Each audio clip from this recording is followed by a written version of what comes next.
We're the cast of Dangerous Liaisons at Spark Theater, and you're watching In Focus.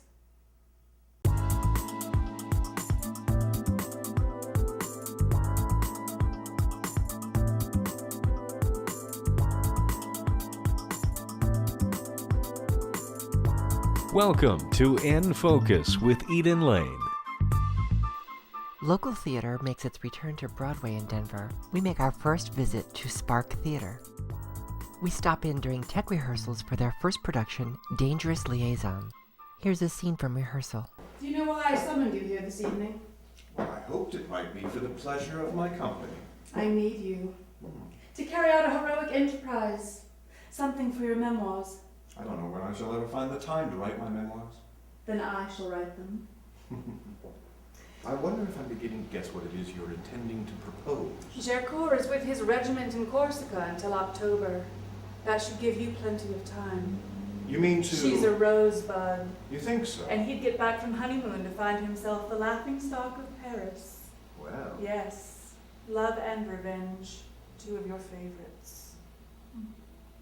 No, I can't. What? You know how difficult it is for me to refuse your orders, but really I can't. Why not? It's too easy. It is. What is she, 15? She's seen nothing. She knows nothing. She's bound to be curious. She'd be flat on her back before you unwrap the first bunch of flowers. I think you underestimate her. She's very pretty and has a rather promising air of languor. Well, perhaps your Belle Roche is the man for her. Belle Roche is an idealist. Oh, is he? Pity. I knew there was something the matter with him. There is someone who's already fallen for her. Young Dawson, he goes round to sing duets with her. And you think he'd like to try a little close harmony? Yes. But he's just as timid and inexperienced as she is. We couldn't rely on him, so you see, it'll just have to be you. Now Spark Theater co-founder and artistic director, Michael Emmett. Michael, thank you for letting us really take over your rehearsal. Is this your first night in this space? No, we actually got to move in about a month and a half ago. It's such a luxury to be able to rehearse in the same space you're performing in. Mm-hmm. Often you only get to move into the theater often the week of the performance, if not maybe the week before. So we've been really fortunate to have got to move in several weeks before we opened the show. So we got quite a bit of time adjusting to the space since it is such a site-specific piece. So it's slightly less disruptive that you've let us come in tonight than it may normally have been. No, we're so delighted to have you. Thank you so much. Well, I'm really sort of thrilled that you're doing this piece as your first piece in this space because it's such a menacing play in many ways.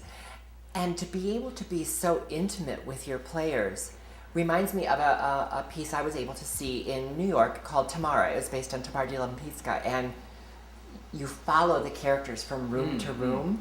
Well, you're sort of morphing the room so that we get to stay in place and let us follow along. It's almost like we're eavesdropping on the play this way. Absolutely. With seats lined up around the theater, it is a very fly-on-the-wall sort of scenario. We're not creating any sort of fake walls or fake doorways or windows. We're treating the room as the room. So you are in these people's salons and chambres, and you're actually inside the rooms with them. And I think that sort of intimacy, the whole play is a series of very intimate interior spaces. So why not take that very literal? And we were thrilled of what a beautiful fit it was with the new home for Spark Theater, having Spark Studio, and this being our first production here. And you don't have to build a set in the same way because it's the room. It is our set. You just sort of dress it for each scene. Exactly. The room is beautiful enough and gives you all the architecture. And because of that, the actors get to actually play off the walls, sink into the walls, use the windows, actually encounter the space and use that in real time, in real space. So for you as a director, it's more than theater and around in many ways because your audience really becomes part of the walls, as you said. How does that affect your choices in terms of sightline and blocking and direction to your cast? Well, doing anything in a non-proscenium space, everything has its own, your own sort of take on it, and you have to adjust according to whatever scenario your setup is. So, we're very aware of all the sightlines around. I actually love the fact there's a lot of times that we're embracing seeing actors' backs, especially since we're talking about this 1920s era. There's a lot of it feels very film noir, seeing actors' backs, seeing shadows, only catching Peeking glimpses. over someone's shoulder. Exactly. You're not always seeing someone flat on front. It's not a very presentational style. You're catching glimpses around the corner. And so it's okay if you're not catching everyone's faces all the time. They're acting throughout their body. Their backs are beautiful. It's fantastic to watch each and every one of these actors 360 degrees around. And it raises the stake for the viewer. Absolutely. Absolutely. There's no getting away from it. If you're uncomfortable, you have to deal with it right there. What is your hope for this experience as your first production in the new space, in this Spark Theater studio space? What is your hope for Dangerous Liaisons in its 4-week run? We really want to develop our identity, a really unique identity in Denver theater. We're choosing to do small space pieces that feel more site-specific because we feel like it's lacking in the Denver community. It's a different approach. It's a different experience for our audience members, and it gives them an opportunity to experience theater in a way they may not be used to. So it really gives us a wonderful opportunity to take something and make a lot of pieces that people may think are very grand or high art or too big, and really bring them down and make them very human and very real and really accessible. And I love the accessibility of the fact that there's no pretense. You're right there in the space with them, and we're talking in a very honest, sort of natural way. That must present some interesting challenges in casting then. Absolutely. You find people who have to understand that everything isn't big and out and flashy, have to understand subtlety. I know, right? Oddly enough, though, I come from an opera background. Several of the cast members come from a musical theater opera background where things are very presentational, but they know how to use their voice, they know how to use their instrument, and it really is a level of subtlety I think people are more used to, closer to film acting, of this very nuanced, very small, very intimate sort of thing where you don't have to project 100 feet out. Well, let's move beyond this specific production. As the artistic director, tell me about the vision. What is the artistic mission of Spark Theater? We've always said we want to celebrate, ignite, and excite. So we really want to celebrate really fantastic works of art from every era, classics through contemporary work, which is why we've chosen to stage anywhere from a Shakespeare production in the fall, we'll be doing Two Gentlemen of Verona, to a brand new work that we'll be doing in the winter. We're actually creating a new work based on Craigslist personal ads called Casual Encounters Misconnections. So we're running the full gamut from Elizabethan all the way through contemporary new work. So it gives us a really wide breadth of things. We also want to really ignite our audiences, get them hot, get them excited about what they're seeing, put them right there in the fire, right there literally in the space, and really get them to start talking about things and get them excited to take what they're seeing in the theater and take it outside and affect their day-to-day lives. Leave them talking and leave them excited for what they've seen and how they can bring that into their life in the future. Even with this small taste, I can see you're well on your way to meeting those goals and objectives. Thanks Thank you for so much. sharing this little bit of time with me tonight. Thank you so much for enjoying or sharing with us. We can't wait to open and share it with more people. Not too many at a time, though. A few at a time, little bits. Thank you very much. Oh, thank you so much. I get the actor's point of view from 3 of the leading cast members. We're here with some of the cast of Les Liaisons dangereuses, actually, Dangerous Liaisons, at Spark Theater. And this is going to be your first production in your new space. It is. That's correct. It's very exciting for a new company, open up a brand new space in this town. And the interesting thing about this particular space, as we can see from seeing your beautiful scene and being in this room, is there's no bad seats because the audience is actually part of the action in a way. They're so right on top of you. It's very exciting to know that people are watching you and breathing that close. There's no curtain, there's no space. It's There's like it's almost happening. no fourth wall. Exactly. It's like it's happening with them, to them, as well as you. So what is that like as an actor to attack this kind of material and know that the audience is going to be close enough to see you breathe? It's a little intimidating, but it's wonderful. I mean, it's a great opportunity to hone our craft in a way that we don't get to often in this community when you work in a space that has 30 seats. It's really exciting. It takes it to a whole new level, I think. Yeah, subtlety plays so much better here because, you know, we're surrounded on three sides by audience. So subtlety is a really nice. Yeah, it's a luxury you don't get a lot in the theater, is that chance to be really subtle like you can be on film. So it's this interesting hybrid. It's very exciting. So it will be a little like acting for the camera in a little sense. A little, yeah. And some of your scenes are quite, juicy doesn't really describe it. Some of your scenes are going to be more than intimate. How do you think that's going to affect your work to know your audience is virtually part of your romance? For me, it actually adds to it because you can, as an actor, you can feel what's coming back to you from the audience. And when they're that close to you, it adds to the excitement that you would normally feel in doing a scene like that. You'll be able to feel the blush on their cheeks. Exactly, exactly. It's like you can feel the collective blood rush in the room. So in case anyone's not familiar with Dangerous Liaisons, it's an English adaptation of that really sort of delicious, nasty story. Tell me a little bit about how you're approaching this interpretation of the story. No, I would think that with this interpretation, we're modernizing it a little bit, more of the turn of the century of the 1920 kind of era.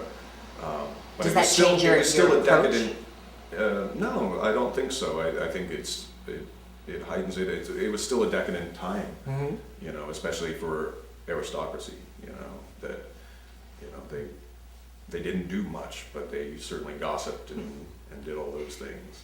You know. Yeah, the super wealthy are the super wealthy no matter what time period it is. It's true. As we come to see you, and some people may be familiar with this piece, or I'm assuming that a lot of people who might be interested to come here would be somewhat familiar since it's been a movie and there's been so many adaptations.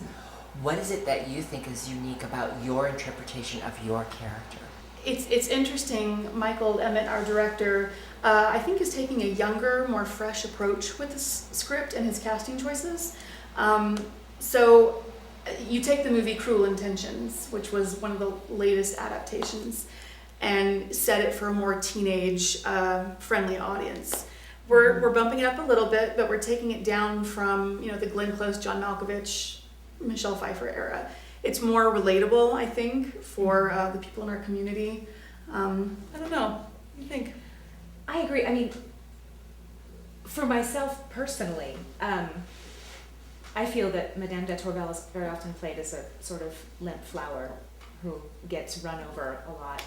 And that's not, I don't feel that there's a lot of that in me. So there won't be a lot of that in her then. Exactly. She's a little stronger in that she's making the decisions. It's not just happening to her. But of course she's nothing compared to Montoya, who's clearly pulling all the strings. It's fun. And do you enjoy being the bad boy? Yeah, no, I mean it's a wonderfully delicious role, and you know, because Kelly's playing a little stronger, you know, a Tourvel, and you know, I've got Haley playing a very strong Montoya. I have to kick it up and be, you know, equally on that level of strength. You know, I can't back down when the challenges come. Amongst the women in the dressing room, we're all joking, who is Nils not kissed in this particular production? So speaking of the dressing room, that we know that the performance space is quite intimate. I'm assuming that the dressing room must be. That's not even the word. We're all going to become very familiar with one another. More so than in a typical acting company. Dressing room is about half of the acting space. Yeah, there is no separation. No separation. For men, women, whatever, we're just all going to be a big family. Well, I think that's a perfect way to approach the kind of work that actors who must be doing this work because they can't help but do this work in Denver are able to give an opportunity like you're having here in this studio space. the Spark Theater. Thank you for letting me sort of interrupt your rehearsal. I know that you have a little bit more polishing to do before the audience joins you in just a couple of weeks. Yeah, can't wait. We're very excited. Thank you for joining us. Thank you so much. Thank you. And now more details about the company from Executive Director Becky Palmieri and Marketing Director Sean Mahoney. Well, this is our first visit to Spark Theater in their new space. It's your very first production of Spark Theater. Michael and I were with another theater company, and we co-founded Spark Theater, so this is our very first. How did this happen? Well, as the marketing director, I sort of hopped on at the tail end, and it's been organic. Like, it has just sort of grown, and the Spark really about igniting conversation and igniting people to be interested in the arts and having theater and the arts be more an intimate experience. It's really sort of started this ball rolling. We hear that a lot, intimate experience, but you really mean that here. Oh yeah, bring breath mints because I mean it's gonna be intimate. How many do you seat? We seat 30, and is that in general or specific to each performance that may flex? Specific. We can go up to 34 usually. It depends on the Depending on the size of the cast and how much room you need. Right. So for this one, there's only 30 seats available for any performance. Yes, so buy your tickets now. Buy your tickets now, absolutely. How did you find the space? Michael actually found it. We were actually looking at bigger spaces, not huge, but something a little bigger than this. And he found the space. We came and looked at it and just fell in love with it. What a daring idea, though. Yeah, we had a wall here, so we had to do a little bit of construction. And Right where take we're the sitting, wall. we're sitting where so there where used to we're be sitting. another There room. used to be, it was 2 rooms, and we opened it up into one big room, and we got little smaller chairs so they would fit, but still very comfortable for our audience. And we knew we could just make it work. Using this space, do you rent the space? Do you own the space? We rent the space. You rent the space.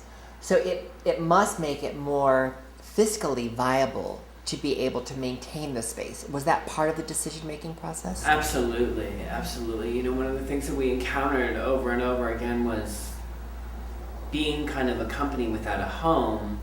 We would have to play by other rules, and that means paying big rental fees because everybody wants to stay in business. So we pay big rental fees and worry about filling a larger house. When you go to most productions of theater companies of our size, they really are selling around 30 to 40 seats, even if they're in a 100-seat theater. So that was really calculated then about how much space you would need. yeah, I mean, it's kind of worked out that way. It's just sort of, we're in really interesting times as far as the arts go. I mean, everybody, if you want to stay alive, you have to get creative and you have to do it kind of your own way. And, Michael and I have conversations all the time about, it's unfortunate there's a lot of organizations folding and theaters kind of collapsing. But there's also things that people can do, I mean, we are using almost 100% digital for our marketing campaign. We're reaching out through Twitter and Facebook and through our website, and we're getting the word out, and we're selling tickets, and it's just happening in a different way. I mean, you have to be more creative. It's almost like back to basics, pioneer version of arts. Everybody has to do it on their own because the grants that people that rely on, they don't exist. Or you're standing in line and everybody's trying to get the same thing. Whereas now, so there is the technology and there's a way to talk to people to get people excited that we've never been able to do before. And I think it goes across to music and publishing. I think everything is going through this. Self-publishing for Yeah. authors, for musicians, and this is kind of like self-publishing for theater. Exactly, yeah. So what is the goal now that you have this space and this company? Is it a rep company, or do you pull from the pool of actors throughout the community specific to each production? We will, yes, we will pull throughout the community. We welcome everyone to come out. Anyone that wants to audition, come out and audition for us. We will not have a company, so it will be different actors for each different production that we do. And when I come to see your plays, especially this first one, what is it that you hope for the experience of an audience member to be? Sort of help us figure out what it is we should expect when we come here, since it's such a new concept and such a new space. Absolutely. Well, I think the main thing that we want is we want you to leave here and to be able to have a conversation. We want you to be with your friends and say, this is what I felt when I was there, and this is what this happened to me. We don't want people to be shoved in the back or in a balcony or far away and not be able to like feel what's going on stage. So we want everybody who comes to Spark Theater and sees a show at Spark Studio to really be part of what's happening. And we want to engage in the conversation, and that's where, you know, social media has been great for us too, because we're talking right away to the people who are buying tickets. We're talking to the people who are auditioning. You know, for our next production, we announced primarily through social media about our auditions, and the response has been huge. And those people, we're getting to know these people and these actors and finding different people that maybe we would have never found before. So our big thing is we want people to walk away being a part of Spark and wanting to come back and be a part of the conversation again. Will the audience members expect an intermission? Yes. Yes. Yes, we do have an That will be intermission. to our traditional theater, yes, there will be an intermission. They don't have to behave themselves through the whole performance. No, absolutely not. We want, like, during intermission, we want that to continue and the people to talk, and we will, of course, have stuff to drink, and people can hang out. And then, you know, we're doing, specifically on Saturdays for this show, we're doing opera, which is a cocktail party with the cast. So Every Saturday? Every Saturday. So afterwards, the cast comes out, relaxes, and it'll be kind of a Q&A, but almost in a cocktail party setting where you can get to know the cast, you can talk to the director. It'll be just kind of how we roll. It's very intimate and with our audience, as opposed to, okay, get the hell out of here, everybody wants to leave. You know, So with only 30 seats, this little jewel box has the potential to be the talk of the town for any night, but particularly Saturdays, it sounds like. yeah, definitely. And what are the other practical concerns? Where do we look for parking when we come? Or how do we get more information about finding out how to participate in Spark Theater? Well, parking, you know, it happens everywhere. It's like we're on Broadway, so we kind of, you know, rely a lot on street parking. And there's actually plenty of parking out here on the street in the evenings. All the meters are free in the evenings. We have a lot right next door to us, and then the post office lot right across the street from us. So we went around and counted, and we have plenty of parking for everybody. Plenty of parking, easy to find because it's right before you get to Alameda on the east side of the street. And I think you have some detailed instructions on your webpage, do you not? We sure do. Anything you need to know actually about Spark Theater or Spark Studio or our kids program that we're launching over the summer called Loud, which is for teens and for children 5 and up. And all of that information can be found online. We have a huge digital presence. You can find us at sparktheater.org. You can find us on Facebook, and you can also find us on Twitter too. Well, I really appreciate having the chance to come here and get this little preview. I have to say, I cannot wait to come and see the performance. Thank you so much. Can't wait to have you back. Thank you. Thank you. Spark Theater Company's premiere production of Dangerous Liaisons plays Thursdays through Sundays through May 22nd. Here's another scene from their tech rehearsal. To seduce a woman famous for her strict morals, religious fervor, and the happiness of her marriage? What could possibly be more prestigious? I think there's something very degrading about having a husband for a rival. It's humiliating if you fail and commonplace if you succeed. Where is he anyway? Well, he's overseeing some labyrinthine case in Burgundy, which I'm assured he's going to be there for at least 4 months. I can't believe this. Apart from anything else, she's such a frump, bodice up to her ears in case you might catch a glimpse of a square inch of flesh. You're right. Clothes don't suit her. Ugh. And even if you succeed, you know what? What? All you'll get from her is what she gives her husband. I don't think you can hope for any actual pleasure. They never let themselves go, those people. If you ever make her heart beat faster, it won't be love. It'll be fear. Oh, I sometimes worry about you, Vicomte. How could you make such a fool of yourself over a complete non-entity. You see, I have no intentions of breaking down her morals. I want her to believe in God and virtue and the sanctity of her marriage and still not be able to control herself. I want passion, in other words, not the kind we're used to, which is as cold as it's superficial. No, I don't get much pleasure out of that anymore.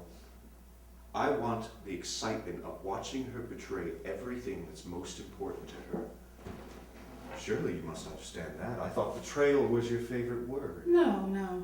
Cruelty. I always think that has a nobler ring to it. You're an astonishing woman. You're going to refuse me a simple favor and you expect to be indulged. It's only because it's so simple it wouldn't feel like a conquest. I have to be true to my destiny. I have to be true to my profession. Well, in that case, come back when you've succeeded with Madame de Tourvel, Yes. and I will offer you a reward. My love. But I require proof, Of course. written proof, Ah, not negotiable.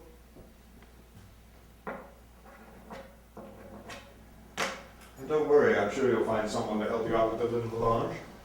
She's so lovely. If my morals were less austere, I'd take it on myself. You're an astonishing woman.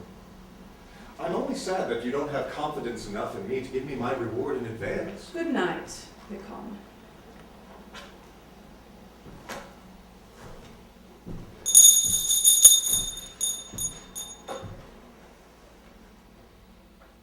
That's all for this edition. Remember to join us on Facebook and Twitter. With all that Colorado has to offer, we're here to help you keep it in focus. Thanks for watching. Good night.